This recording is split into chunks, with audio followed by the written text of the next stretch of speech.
Hi, I'm Clifton Warren, and welcome to the Top Producer Podcast. Reach out and touch someone. AT&T, which is one of the United States' major phone companies, ran an ad many years ago called Reach Out and Touch Someone. And it was a jingle. And the goal of it was to get people to use long-distance calling more often. And this was the days pre-cell phones when long-distance calling could be expensive because it was based on the amount of time you spoke to someone and sometimes the distance. The ad stated, to communicate is the beginning of understanding. For all professionals, they need to be regularly reaching out and touching someone. And there's 4 categories of people they need to be reaching out to. Firstly, are your existing clients. Days are gone now when you can just send out a bill, send out an invoice, and forget unless something happens during the year. I see this a lot in insurance, financial planning, wealth management, and other types of services. Your regular clients need to hear from you often. And it doesn't mean every day, but you need to check in with them. I regularly coach people on how to do midterm reviews, at least every 6 months or sometimes every quarter, just to touch with the client. How's everything going? Just checking up to see if you're happy with their service. The second category are past clients. This often can be low-hanging fruit. There could be opportunities there, but they're not realized because no one's in communication. Don't forget, your past clients, just like your existing clients, know, like, and trust you. And so reach out to them, even though your relationship might have finished, 2, 3, 4, 5 years ago. Check in. How you doing? What are you up to? And quite often you will find they're in new opportunities. They may have new needs. They've merged. They've entered new markets, won new contracts. Whatever the case may be, could represent opportunities, but you got to reach out and touch them. The third category is your contact list. And these are people that you might have went to school with, you might have worked in previous jobs with, you might engage with them in hobbies and pursuits, or you may have lost contact with them. Everyone has a contact list. Years ago it used to be the Rolodex.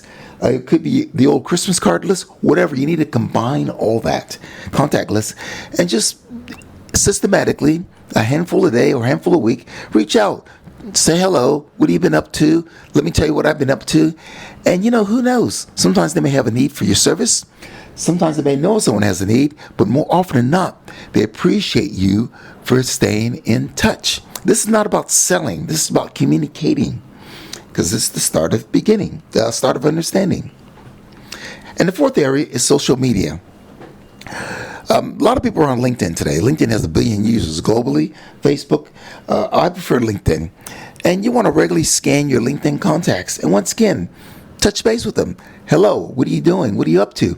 Or sometimes just scanning your LinkedIn updates, you'll find people have changed jobs, been promoted, have taken a whole new career direction. And that's a great time to reach out. And once again, they appreciate that, and you discover new opportunities. Now, in all 4 of these cases, clients, past clients, contact lists, and social media, I'm not talking about selling. I'm really just talking about communicating. Now, to keep track of your clients, past clients, contact lists, social media, or any kind of relationships you have, you want to have a spreadsheet. Now, I first learned this from Robert Middleton in California. All your contacts, everyone you know, falls into one of 5 categories. First, they're either strangers. Secondly, you have some affiliation with them. You might belong to the same golf club, same gym membership. Third, they are familiar with what your offering is. Fourth, they have information on what you do, your services you provide. And fifth, they've experienced you in some kind of way, either a past client or they've seen you speak or something like that. You want to keep track of where people are, and so you know how to approach them, what to do next. You see, you want to be proactive. And, the funny thing is, the more you reach out, the better you get at it. It's like riding a bike or any kind of pursuit. The more you do it, the better you get the better you get at it. The better you get, the more efficient you become, and this becomes a game, becomes fun. So you want to make sure that when you're reaching out, you're making your connections personal. You can send an email, you can follow up with a phone call, and preferably try to have a coffee, a face-to-face meeting with them. But the idea is to stay in touch with people, because the more you stay in touch with them, you'll get more meetings. And you get more meetings, you'll generate more leads. And generate more leads, you'll have more clients.